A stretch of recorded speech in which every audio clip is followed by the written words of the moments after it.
have many co-working spaces in here, in Split. So it's key that when you do have them, that they really are showing people how a co-working space should work. I think there's two key things for a co-working space. One is the interior and how it feels and how it looks and things like that. And then the other thing is the people, if they're the same mindset as you. And generally speaking, you're not going to walk into a space that is kind of bright, alive, green, sustainable, socially minded, and have people that I don't get on with. The two come hand in hand. The fact that the whole space is connected, kind of, and everything is super close. So open studio is just next to the co-working, and then the gallery, it's on the other side of the co-working space.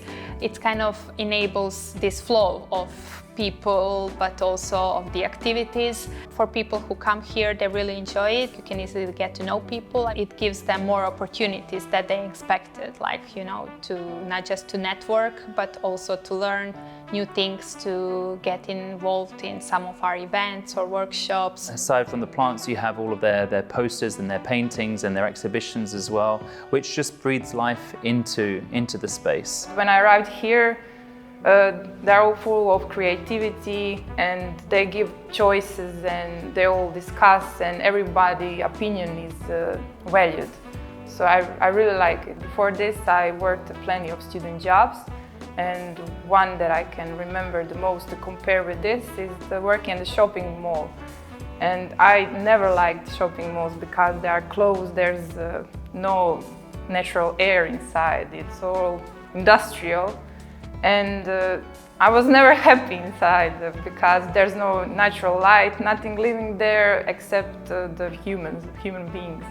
And when I compare that working space with this one, it really does make a difference because here is all lighter, and as you said, there's everything green around me, and there's all this creative touch in the space, and it makes you generally happier. There's a lot of subtle changes that you can make that actually help people feel more comfortable, more at ease, whether that's for relaxation or for productivity.